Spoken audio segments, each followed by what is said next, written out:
안녕하십니까. 둔산 Q&A 공부방 동아쌤입니다.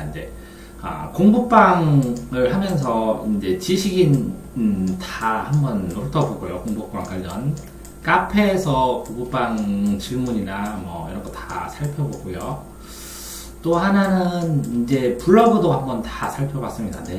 네이버에 한정되지만 블로그, 지식인 카페 이렇게 이제 블로그로 노출되는 것들을 보니까 좋은 거 하나는 이제 좋은 인상, 분위기, 최신 트렌드, 창업을 하면서 동시간에 9명 밀착 관리할 수 있다고 하는 거 하고, 필수 요소로 어떤 형태로 어떤 자질을 가지고 어떤 위치에서 어떻게 마케팅 하면서 어떻게 수업 구성하고 교재를 뭘로 쓰냐라는 필수 요소 체크하신 거, 긍정적 마인드의 계획서를 어떻게 짜는가, 그 다음에 아이 공부방이니까 색깔이나 커튼이나 가구나 책장들, 시설들 기본적으로 어떻게 하느냐, 그 다음에 커리큘럼 짜는데 횟수나 시간, 그 다음에 아이들 초등 같은 경우에 즐길 시간을 따로 어떻게 하느냐, 연구할만 하죠.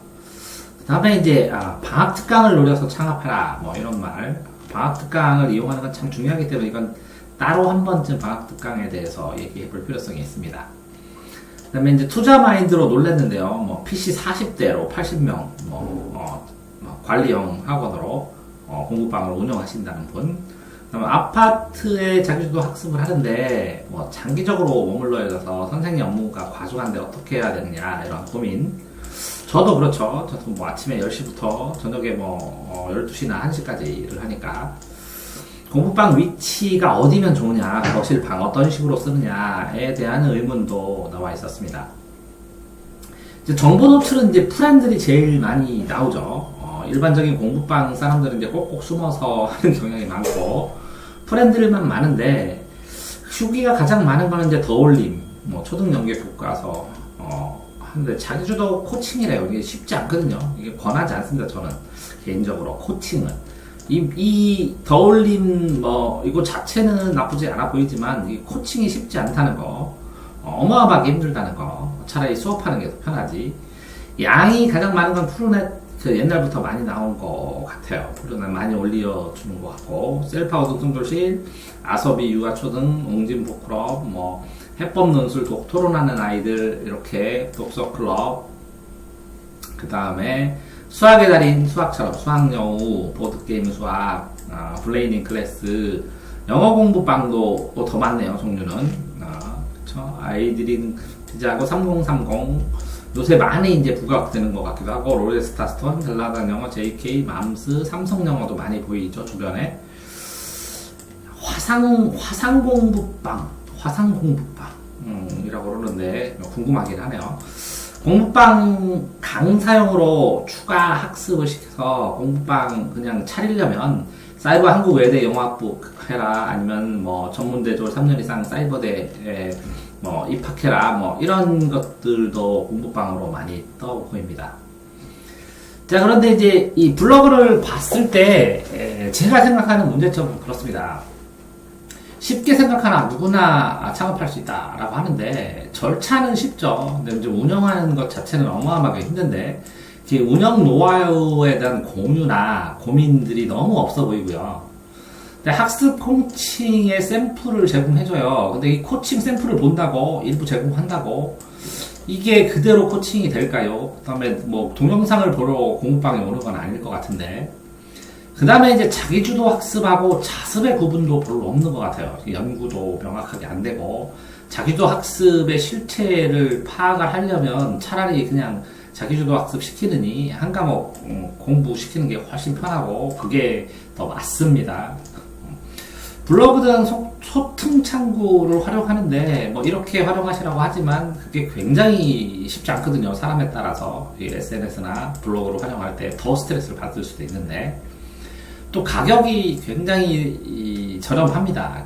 그 학원이나 이런 데 비해서, 교습소에서 비해서도 비싸지 않습니다. 매일 오고, 이렇게. 그러니까 스스로, 이렇게 초보들이 쉽게 진입하는 시장이기 때문에 비싸게 하지 못하고, 그래서 공부방의 한계를, 공부방을 만든 사람들이 애초에 만들지 않았나, 이런 생각을 하고요. 그러니까 추상적인 성공 노하우 교유와, 그냥 뭐 무차별적으로 4차 산업혁명이라고 단어를 써버리는데 고민은 하고 얘기를 해야 되는데 4차 산업이 뭐냐고 A4에 한 장 정도는 쓸 수 있나 모르겠어요.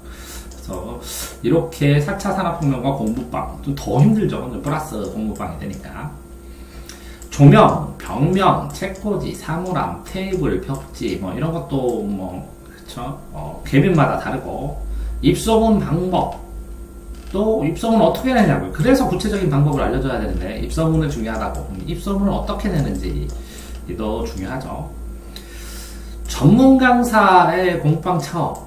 이렇게 이제 초보 강사랑 전문 강사랑 그다음에 학원이나 뭐 이런 데서 했던 강사랑 이 공부방의 스타일이 전부 다 다를 것 같은데요. 학원이나 이렇게 전문 강사 과외하던 분하고 초보 강사랑 초중고도 엄연하게 초등 공부방, 뭐 중고등 개인 과외방, 과외방 뭐 이렇게 굉장히 다를 것 같은데 이렇게 이제 세분화돼서 연구되지 않은 것 같아요. 또 이제 방과후 강사랑 경쟁 구도를 생각하시나 봐요. 공부방 분들이. 방과후 강사, 초등은 그렇겠죠. 중등, 고등은 뭐 교습소와 학원하고의 경쟁, 관계를 어떻게 해야 될지에 대해서 면밀하게 공부방만 처음으로 시작을 하면 학원계를 모르겠죠. 그러면 동떨어질 수밖에 없는데 그러면 같이 공부방 하는 사람들하고 학원 하는 사람, 교습소 하는 사람들이 교류하는 모습을 교류하는 것들을 실제적으로 필요해 보입니다. 그래서 이것도 이제 고민해보고 있습니다. 그 전에 교습소 연합회에 있었던 아니면 학원 강사들하고 같이 조인해서 대화할 수 있는 시간을 가졌으면 좋겠고요. 공부방 놀이 같은 경우에도 구체적으로 만들어야죠. 전 실제적으로 학습형 놀이로. 과외와 공부방은 명확하게 구분되어야 될 것 같은데 현재 상황에서는 과외, 공부방, 과외방 거의 비슷하게 가는 것 같고 창업 비용만 낮춘다고 뭐 싸게로 지금 계속 가는 것 같은데 투자하고 수익을 확실하게 낼 수 있는 상황을 만든다는 것 자체가 점점 쉬워져서 이렇게 투자를 어느 정도를 해야 적정한가도 한번 좀 생각을 해봐야 될 것 같고요. 공부방만의 다양한 이벤트들 장점이 분명히 있는데 서로 노하우를 공유하면 충분히 이 공부방 이벤트를 가지고 또 어떤 활성화를 시킬 수 있을 것 같은 생각이 듭니다. 특이한 공부방, 저서구청 공부방이나 포도리 공부방이나 중국어 공부방, 근데 이제 코딩이 유행하니까 코딩 공부방, 국어 전문도 특이하죠. 영수가 많은데 고등 스터디 공부방, 그쵸? 스터디를 하게 해주고 독서실 책상을 빌려주나? 다문화 아동 공부방, 뭐 이렇게 여러 가지인데 이 공부방의 이제 특성을 보게 되면 이렇게 흐름을 따라가는. 흐름을 따라가는 공부방들이 나오기 시작했고, 그 다음에, 어쨌든, 이제, 이 공부방의, 이제 전체 이 블로그나 지식인이나 아니면 카페를 봤을 때 가장 큰 문제점은 뭐냐면, 처음 진입하시는 분들이, 보통 이제 선택의 여지가 없이 이제 프렌을 하게 되고, 프렌 시스템 안에서 이제 공부를 하고, 그 안에서, 자기가, 프렌에서 지원해주는 만큼만 가지고 그 한계 내에서 공부방을 해나가고 이 프렌에 꽉 짜이기 때문에 개인이 더 발전을 하기 위해서 뭔가 더 연구하고 생각하고 그 다음에 이렇게 이제 하나하나 걸리는 것들을 해결할 때마다 힘들어하고 하는 것 같습니다. 현재 상황에서는. 그러니까 이 초반기에 어떤 프렌, 자신과 맞는 프렌을 만드는가, 그 프렌을 통해서 무엇을 배워서 이 프렌을 넘어선 자신만의 무엇을 만드는가, 이것들이 초보 선생님들한테, 학원 선생님들이나 학원을 오래 했던가, 전문가를 오래 했던 선생님들은 공부방이라는 느낌이 아니라 그냥, 나는 모아놓고 과외를 하는 과외방이다, 이런 느낌으로만 되면서 또, 공부방이라는 이름을 모으니까 한계를 짓게 되고 답답해지면 또 학원을 차리거나 교습소로 나가고 이렇게 쳇바퀴를 도는 느낌이 듭니다.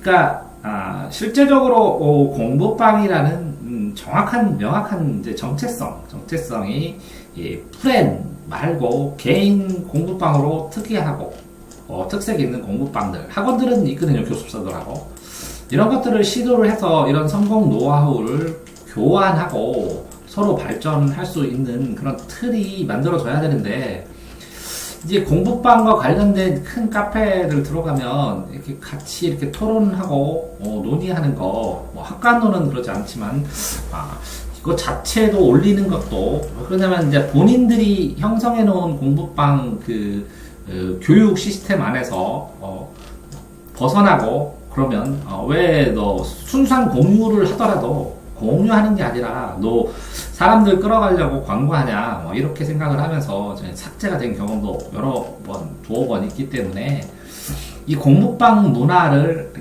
이게 서로 이렇게 활성화시킬 수 있는 자율적으로 뭐 이런 것들 자체가 많지 않다고 생각이 들어요.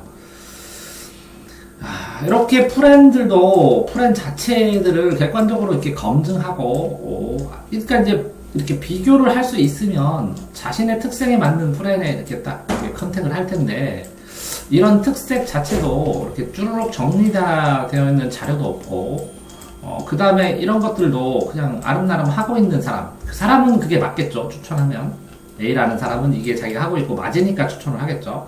근데 내 특성이 이 어디일지가 또 모르고 다를 수 있거든요. 그래서 실제적으로 이런 자료들도 초보 선생님들한테는 필요해 보이는데 이것까지는 뭐 저도 제가 뭐 전문적으로 공부방 프렌 할 사람도 아니고 해도 그냥 공부방 순수하게 공부방 하시는 분들 도와주기 위해서 지금 생각하는 거라면 그냥 이 상황에서 공부방의 방향성, 트렌드 방향성, 발전 방향, 노하우 공유, 그 다음에 공부방의 이벤트나 여러 가지 운영 방안, 이런 것들을 정리해서 공유하는 쪽으로 지금 이제 나아가려고 합니다.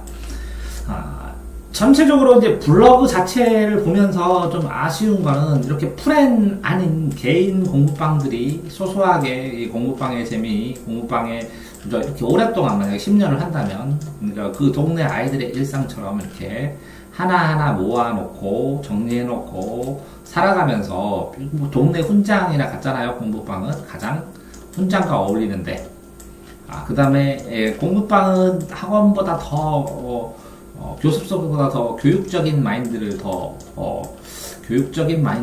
발산시키기 좋은 시스템이라고 생각을 하는데 이렇게 혼장으로서의 교육 마인드를 가지고 아이들과 소소하게 즐겁게 지내는 그쵸? 행복한 교육을 하는 그 아지트로서 공간으로서의 블로그에서 공부방의 모습들을 보여주는 것들 너무 제한적이고 많지 않고 이 프렌 광고 중심으로 이렇게 블로그가 노출된 것 같아서 조금 아쉽다라는 생각은 많이 하게 되었습니다. 그래서 블로그를 보면서 배울 수 있는 것들은 찾아보면 좋겠지만 이게 이 공부방에 가고 싶다라고 하는 만큼 이 블로그를 이렇게 예쁘게 아이들 모습 이렇게 보여주고 공유하는 이런 것들 어떻게 해야 될까 한번 같이 고민했으면 좋겠습니다. 당신의 공부방 그러면 블로그 정도 하나 운영하시잖아요. 저는 이제 유튜브 하고 Q&A 공부방 카페를 블로그 자체가 제가 이제 카페가 더 익숙해서 카페에다가 숨은 카페로 운영하고 있는데요. 지금 자료가 너무 많아서 이제 그다음에 여러 가지 이유 때문에 지금은 카페는 숨은 카페로 운영하고 유튜브로 전념을 하기로 저는 생각을 해서 유튜브에다가 지금 이제 채널로 운영을 하고 있는데요. 학생들 공부방 당신이 지금 선생님 지금 이거 보고 계시는 선생님 블로그의 특징 무엇을 위해서 어떤 모습을 보여주기 위해서 블로그를 운영하시고 사람들이 그걸 보고 어떻게 생각하시라고 생각하십니까? 블로그에 대해서 발제합니다.